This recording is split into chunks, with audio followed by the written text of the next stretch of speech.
Last year ಇದೇ ಟೈಮಲ್ಲಿ ನಾನು ಆ್ಯಕ್ಚುಲಾಗಿ ಇನ್ಸ್ಟಾಗ್ರಾಮಲ್ಲಿ ಚಿಕ್ಕದಾಗಿ ರೀಲ್ಸ್ನ ಮಾಡೋದಕ್ಕೆ ಸ್ಟಾರ್ಟ್ ಮಾಡಿದ್ದು. ಸೊ ಹೀಗೆ ಮಾಡಬೇಕು ಅಂತ ಏನಿರಲಿಲ್ಲ.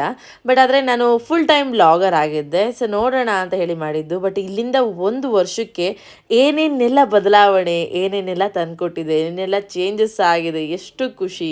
50K ಅಂತಂದರೆ ಇಟ್ಸ್ ನಾಟ್ ಈಸಿ ಅಲ್ವಾ. ಹಾಗೆ ಜರ್ನಿ ಕೂಡ ಅಷ್ಟು ಸಿಂಪಲ್ ಆಗಿರಲಿಲ್ಲ. ಅಲ್ಲಿ ನನಗೆ ಕೆಲಸ ಕೂಡ ತುಂಬ ಇತ್ತು. ಹಾಗೆ 3 ಮಕ್ಕಳು ಬೇರೆ.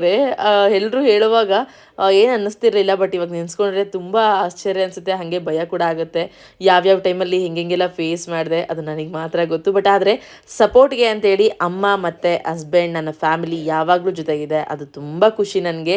ಹಾಗೆ ಇನ್ನು ಇದೆಲ್ಲ ಬಿಟ್ಟರೆ ಇನ್ನು ನೀವು ನನ್ನ ರೀಲ್ಸ್ನ ಪ್ರತಿಯೊಂದನ್ನು ಲಕ್ಷ ಗಂಟಲೆ ವ್ಯೂಸ್, ಕೋಟಿ ಗಂಟಲೆ ರೀಚ್ ಆಗಿದೆ ಅಂತಂದರೆ ಅಷ್ಟು ಸುಲಭ ಅಲ್ಲ. ಅಷ್ಟು ಜನ ಮೆಚ್ಚಿ ಒಪ್ಕೊಂಡಿದ್ದೀರಾ. ನಿಮಗೆಲ್ರಿಗೂ ತುಂಬ ತುಂಬ ಥ್ಯಾಂಕ್ಸ್ ಈ ಚಿಕ್ಕ ಸೆಲೆಬ್ರೇಷನ್